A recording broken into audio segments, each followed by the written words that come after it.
Bonjour, je m'appelle Manon Delarue, je suis artiste plasticienne et donc je travaille autour du dessin sur les thématiques du désir, de comment le désir se construit, se vit et se traduit aussi visuellement. Je crois que ce qui est central en fait dans le désir, et peut-être qu'on dit peu, c'est que tout peut se vivre s'il y a un échange de plaisir et si ça reste, quoi qu'il arrive, un jeu, c'est-à-dire où des individus entre eux cherchent à se faire du bien, de la manière qu'ils ou elles souhaitent. Mais il y a cette recherche-là. Si le projet d'agressivité, c'est un projet réel de destruction, de possession, d'exploitation, là, du coup, on sort de la sexualité, on sort du désir, et on est dans autre chose. On est dans des rapports de pouvoir, on est dans des rapports de force, et c'est là où il n'y a plus de beauté, en fait. Après, je pense qu'aujourd'hui, les discours, en tout cas, qui me reviennent sur les réseaux sociaux, qui sont, je pense, des discours qui sont vidés d'émotions, de sensibilité, du principe même de rencontre, parlent d'une sexualité comme ça très, très guerrière. Moi, je suis une femme de 34 ans et pour autant, sur mes feeds Instagram, YouTube, etc., ce qui me revient, c'est une présentation des relations qui est plus du tout une présentation des relations amoureuses ou des relations sentimentales. C'est plutôt des stratégies pour séduire, des stratégies pour arriver à la relation sexuelle. Et on entend dans toutes ces stratégies qui nous sont présentées qu'il n'y a pas de projet de rencontre, d'acceptation de l'altérité de l'autre. Il y a vraiment un projet d'emprise, de contrôle ou de rapport à l'autre comme un objet de valorisation de soi-même. Donc soit la personne va avoir beaucoup d'argent, soit la personne va être très belle, soit la personne va être, je sais pas, va avoir beaucoup de pouvoir, mais on n'est plus dans ces dynamiques de rencontre. Et la rencontre, elle suppose une franchise, je dirais presque plus une honnêteté, et c'est ce qui est le plus difficile en fait dans la vie, d'arriver à être soi-même, enfin à être authentique. C'est ça la condition aussi d'une rencontre. Et ça participe aussi à la condition d'une sexualité épanouie. Je pense que le déclic, justement, ça a été un trouble dans mon rapport, moi, à l'intimité, aux relations, où il y avait une sorte de répétition comme ça d'un certain fiasco, je dirais. Et que voilà, la rencontre, ça me semblait être impossible. Je ne comprenais pas en fait ce que c'était qu'une rencontre, les conditions justement qui étaient nécessaires.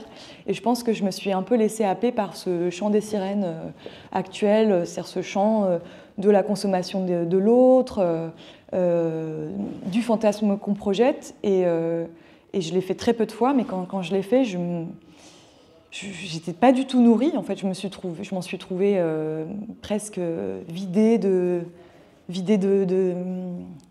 d'intérêt. Enfin, voilà. Et cette espèce d'embarras que j'avais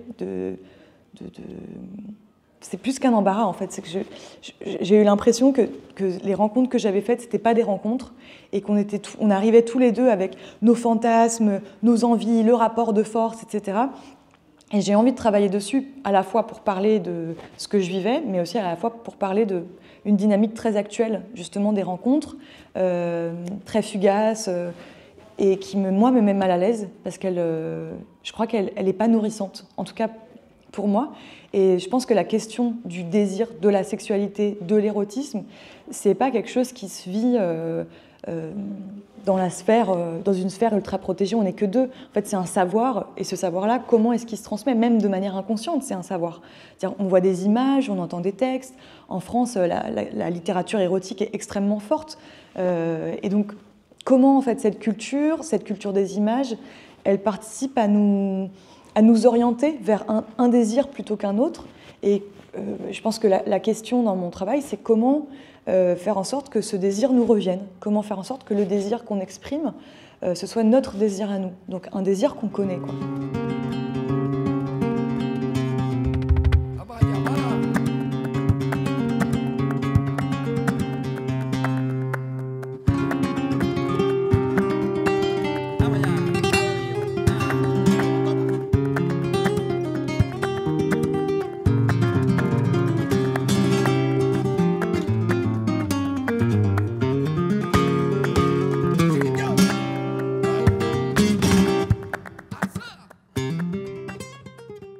La casa, pour moi, ça a été un apport, je dirais un apport humain. Ça, c'est la première chose. On cohabite pendant 1 an avec 14 autres personnes, 14 autres artistes. Il y a des moments très pleins où on se fréquente et on se voit beaucoup. Et donc, on discute les uns avec les autres, on voit les travaux, les avancées des uns des autres. Et tout ça, en fait, contribue à voilà, une richesse intellectuelle, créative, importante et qui forcément déteint sur notre travail. Il y a aussi, je pense, le fait d'arriver dans un espace qui est grandiose et qui est très grand. On passe d'un atelier qui fait 10 mètres carrés à un atelier qui fait 50 mètres carrés, où d'un coup, on a des murs qui font 8 mètres de long, 4 mètres de haut. Puis d'un coup, voilà, les murs, l'appel des murs, c'est voilà, c'est presque racoleur. Les murs me regardaient, m'appelaient, et puis au bout d'un moment, on a envie de s'en servir. Donc il y a quelque chose qui a explosé grâce à la grandeur de l'espace.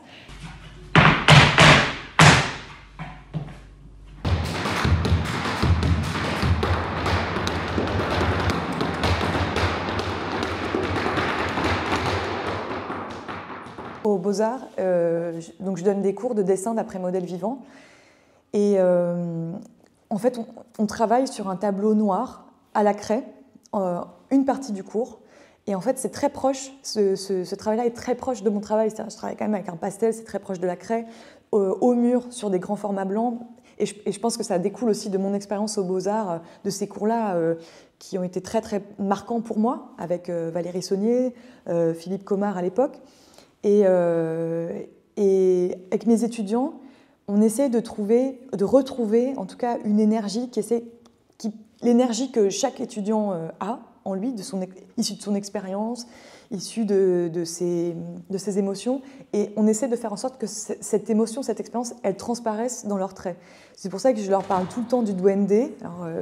J'ai parlé du duende très longtemps en début d'année. Un duende, j'aimerais qu'ils le ressentent et qu'ils le traduisent en dessin. Le duende, c'est une émotion qu'on ressent, enfin, qui est propre à l'Espagne. C'est un poète, un auteur qui s'appelle Garcia Lorca qui a vraiment écrit sur ce duende. Et en fait, le duende, c'est quoi? C'est une sorte d'improvisation divine qui s'invite sur les scènes flamenco.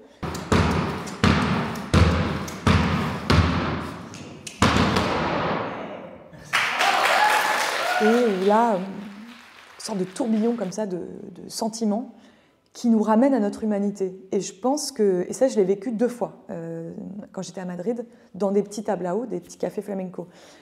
Et ça se traduit comment? C'est que d'un coup, on rallume les lumières et tout le monde pleure. Tout le monde vient de vivre quelque chose ensemble. Et dans l'expérience du cours de dessin, ce que j'essaye de faire, c'est que les élèves puissent traduire, en fait, ce qu'ils vivent. J'essaie de leur dire qu'il n'y a pas de bon dessin. Ça n'existe pas, le dessin bon. Ce qui existe, c'est le trait juste. Et le trait juste, il peut être maladroit, il peut être fébrile, il peut être agressif, mais il faut que ce trait, il nous appartienne complètement. Et c'est pour ça qu'il y a plein de modes d'expression dans les cours que je donne. Voilà, j'ai 25 élèves, il y a 25 traits d'expression. Et on a beaucoup exploré ça, cette dimension-là. J'avais un prof qui disait ça. C'est un maître avec qui j'ai travaillé pendant 5 ans, qui s'appelle Dominique Gauthier, et qui me disait être artiste, c'est avoir une obsession. En fait, le travail artistique, c'est une question, mais c'est surtout une obsession. Et je pense que c'est mon obsession. Elle est très forte en ce moment parce que c'est toujours complexe pour moi, le désir, la sexualité, la rencontre.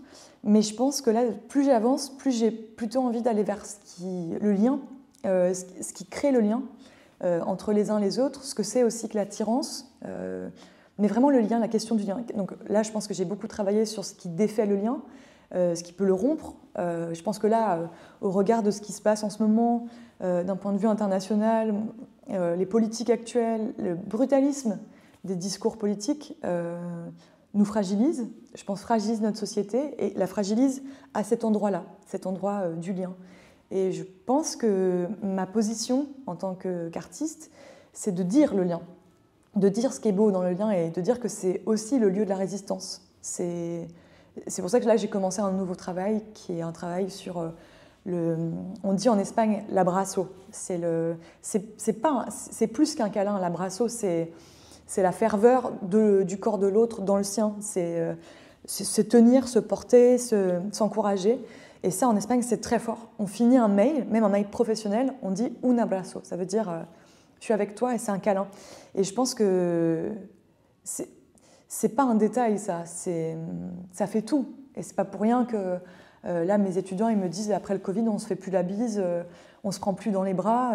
Ça nous manque, nos corps hurlent de ce manque. Et je pense que mon travail, en tout cas, c'est comme ça que je le vis. J'ai une responsabilité, je crois, en créant des images, en les véhiculant. Et je pense que cette question du lien, elle peut aussi donner des envies. Comme les images peuvent donner les images sexuelles, érotiques peuvent donner des fantasmes dans ce champ-là, je pense que des images aussi autour du lien peuvent aussi insuffler des fantasmes sociaux, tout simplement. Et je pense que je tends plus vers ça, mais vraiment vers la dimension, les dimensions qui sont belles à retenir, en fait, des échanges entre les humains. Le flirt, le trouble.